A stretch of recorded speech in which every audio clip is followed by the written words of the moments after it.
Саламатсыздар ма оқушылар? Бүгінгі қазақ тілі сабағы бойынша жаңа сабағымызды бастайық. Кірістік.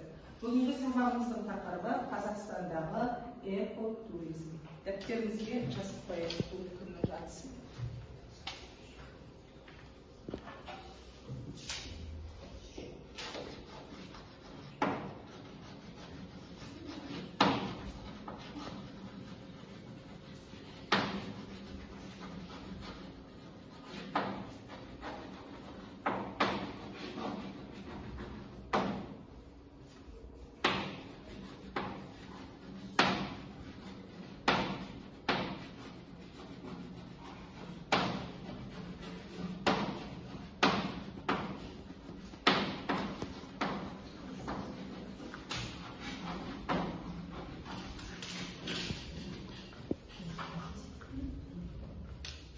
Жаздық балалар бәрімізге көрдік пе?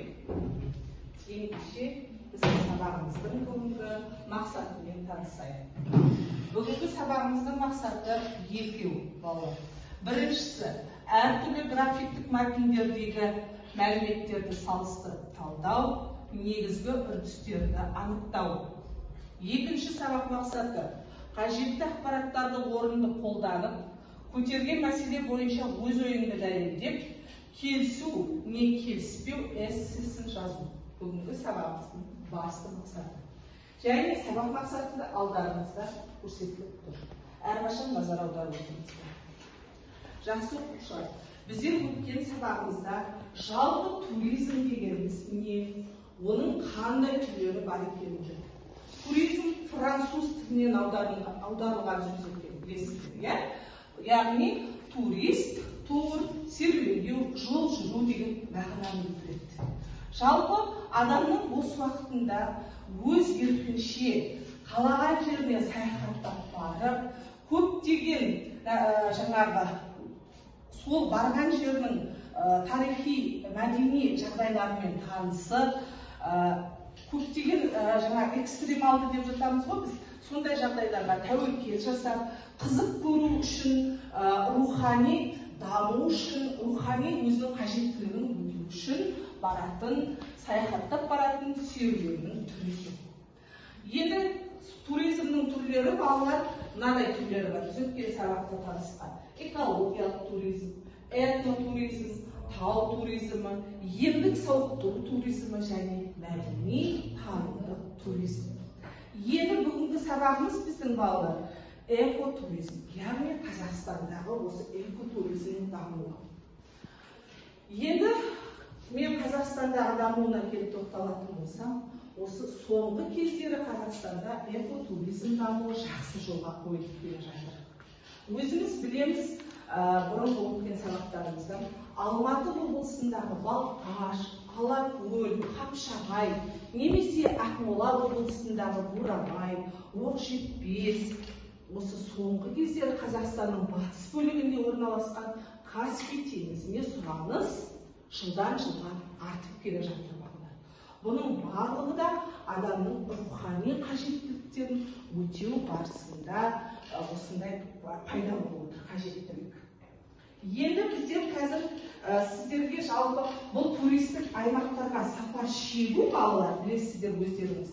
Яғни туған жерге деген, сол барған жерге деген қамқорлықты жасай отырып, адамдардың оң көзқарасын тудыру, қоршаған ортаға, жаңағы адамға қызмет етпей, адам оның бір бөлшек екенін түсіне білуге дағдыландыру. Ендеше бүгінгі сабақ мақсатына сай оқушылар, біз өзіміздің бірінші тапсырмамызға кірісейік. Алдарыңызда да беріп қойдым, қараңыздарыңызға салып, берілген графиктік мәтіндердегі мәліметтерді салыстырып оқып шығып, ондағы ақпаратты пайдаланып, экотуризм тақырыбымен байланысты 3 тұжырым құрастырыңыздар. Өздеріңізге енді алдарыңызда тұрған кесте бойынша. Сіздер басты дискретті, енді осы тапсырмамызды басты назарға нені алуларыңыз керек. Графиктік мәтіндердегі мәліметтерді мұқият оқисыздар. Графиктік мәтін ақпараттарын экотуризм тақырыбымен байланысты тұжырым құрастырасыздар. Ал кірістік.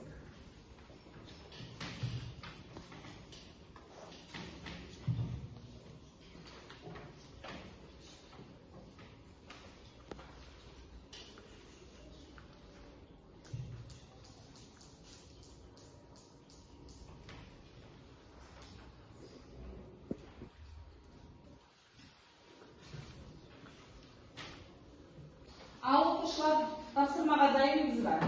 Кім Кәлеки жауап бергісі келіп отыр? Жақсы айтпағылайсыз.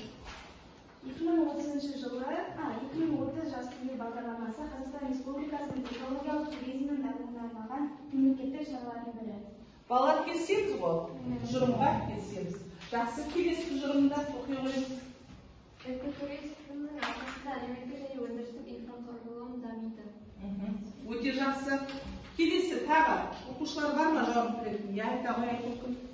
Жергілікті тұрғындардың өмір сүру деңгейінің артуы, экотуризмнің дамуы алғышарттарының бірі болып саналады.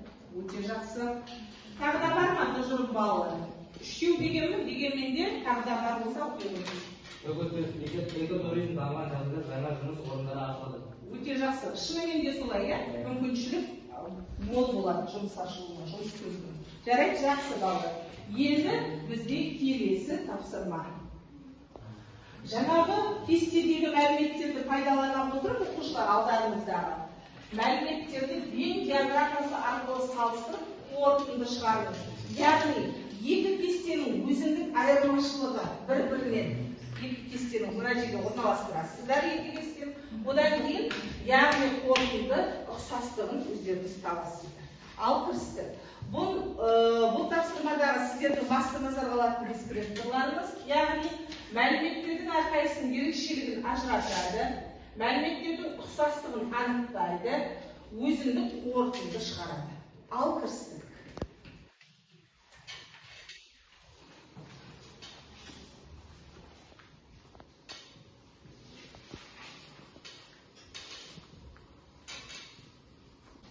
Оқушылар тапсырмаға дайын болса, жауап беруді бастайық. Қайтып жауап бергісі келіп отыр екен? Иә, айта алайын. Бірінші кестенің екінші кестеден айырмашылығы 2006 жылы концепция, 2007 жылы экожүйе құру. Иә, тағы жауап беретіндеріңіз. 2010-2014 жылдар аралығында туризмді инфрақұрылымдау. 2019 жылы ұлттық проекттерді экотуризмді бағдарламаны жаңғырту. Өте жақсы. Тағы айтатыныңыз бар ма? 2030 жас ел бағдарламасы. Жас ел бағдарламасы жүзеге асып бастады, иә? Жақсы. Келесі кесте бойынша кім сөйлейді? Қандай айырмашылық таптыңыздар? Иә? Өте жақсы. Бірінші кестенің бірінші кестеден айырмашылығы, біріншіден жергілікті тұрғындардың өмір сүру деңгейі артады. Екіншіден жаңа жұмыс орындары пайда болады. Үшіншіден аймақ тартымдылығы артады және табиғи кешендер кеңейеді. Өте жақсы. Иә, қосыла ғой. Төртінші, туризммен аралас басқа салалар дамиды. Бесінші, әлеуметтік және өндірістік инфрақұрылым дамиды. Инфрақұрылым дамиды. Оқушылар, енді осы екі кесте бойынша қандай ұқсастық анықтадыңыздар? Таптыңыздар ма? Иә, айтамыз. Ұқсастығы туризмді дамыту шаралары. Қорытындылай келе, экотуризмнің даму қарқынды жүріп, елімізге туризмнің жаңа салаларын әкелу дамыды. Жақсы. Тағы да кім қорытынды өз ойынан қосар екен оқушылар? Кәне кім айтады? Осы екі кесте бойынша қандай қорытынды ой түйдіңіздер өздеріңіз? Жалпы сабақ бойынша кім айтады? Айгүл кел. Осы мәтінді оқи отыра, туризм елдің экономикасын көтеретініне және сол елдің жергілікті тұрғындармен араласа отырып, ол жердің мәдениетін, салт-дәстүрін біле аламыз. Жақсы, өте жақсы. Ал Аружан, сіз не қосар едіңіз осы қорытындыға? Иә? Ал жақсы айтылтын айта қойыңыз ойыңды. Осы мәтін бойынша, Вен диаграммасы тапсырмасы бойынша үш топ сөйлеген болатын. Сол туралы өз пікірімді айта кетсем, жалпы жас ел 2030 бағдарламасы тағы да көптеген бағдарламалар арқылы жергілікті аймақтағы аудандар секілді аймақтарда көптеген бөлімшелер ашылса, жас ел экотуризмді дамытуға байланысты, сол арқылы балдарға немесе жас адамдарға жұмыс тауып беруге, одан кейін олардың өздерінің қаржылықтарын табуға осы жас ел бағдарламасында көп көмектесе алады. Сондай сияқты бағдарламалар біздің аймақта көбейсе, экотуризмнің жасыл аймаққа айналатыны сөзсіз. Орал, Батыс аймағы бізде көп дамыған, ол жақ жасыл аймақ болғандықтан өте керемет ауада таза демала аламыз. Жақсы. Балалар, сіздер өзіңіздің жергілікті жеріңізден шығатын мерзімді баспасөз соңғы шығарылымдарды оқыдыңыздар ма? Жазар салып көрдіңіздер ме? Сонда осы Жасыл ел бағдарламасының кезекті кезеңінің ашылу шарасы туралы хабарлама жасалды. Яғни 18 пен 29 жас аралығындағы жастарды жұмысқа алу туралы. Жұмысқа шақырып, осы жаңағы Жасыл ел бағдарламасы арқылы жастарды жұмысқа орналастыру ісі де біздің өңірімізде қолға алынып жатыр. Жақсы оқушылар, бүгінгі сабағымыздың қорытындысы ретінде сіздер жалпы сабақтың ахуалы қалай өткендігі туралы сіздер менің байланыс ұялы телефон нөмірімді білесіздер. Алдарыңызда көрсетіліп қойылды. Бүгінгі сабақтан алған әсерлеріңізді осы ұялы телефонға жіберулеріңізді сұраймын.